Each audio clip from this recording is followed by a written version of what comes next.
So have you noticed drivers speeding on Arizona freeways while you've been on the road? Well, a 12 News viewer did as well and reached out to us asking to find out what's going on and if drivers with a lead foot are actually getting tickets. We wanted to know as well, so we sent 12 News journalist Colleen Sakura to get answers. And after crunching nearly a decade worth of speeding tickets, here's what she learned. Whether the 101 or the 202. Started during COVID, and I started noticing fewer and fewer cars, but the ones were there were going faster and faster and faster. David Pearson finding the pace has changed. If I go 65, I'm causing more problems, and so I found that I had to go faster and faster and faster.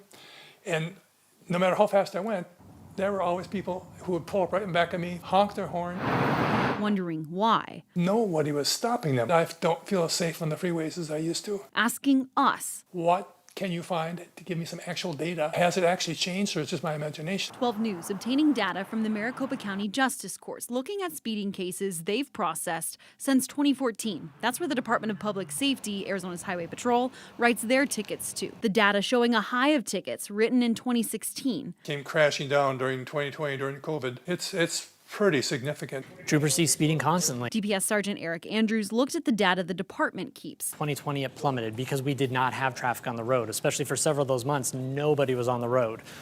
Since then, it has been growing steadily. But Andrews says there have been challenges. We're doing everything we can, but staffing is the biggest issue. Andrews says in just the Highway Patrol Division of DPS alone, the agency is short 183 troopers across the state. That's a lot of people that we're short, just like every other agency is short right now. We're doing everything we can to do recruiting. And the Valley's population has only grown by more than 500,000 people since 2016, according to the Maricopa Association of Governments. When it's rush hour in the morning or in the evening, troopers are going from call to call to call. We are purely reactive. We cannot be proactive because we have so many calls, so few troopers, so many people on the road. It's a problem not unique to Arizona. Chuck Farmer with the Insurance Institute for Highway Safety says it's happening across the country. Farmer says IIHS studies have shown it is enforcement that stops behavior, but only during enforcement. We measured speeds before, during, and after the enforcement campaign and saw like an 80% decrease in speeders.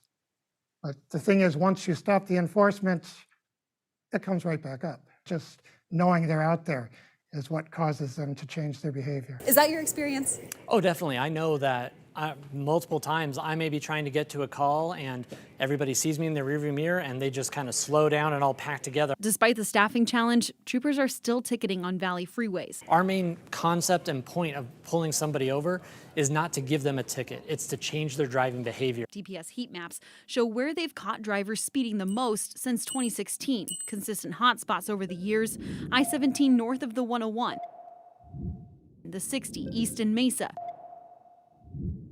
and the 101 at milepost 11 right about Grand Avenue. Are people speeding more there, or are you just catching them there?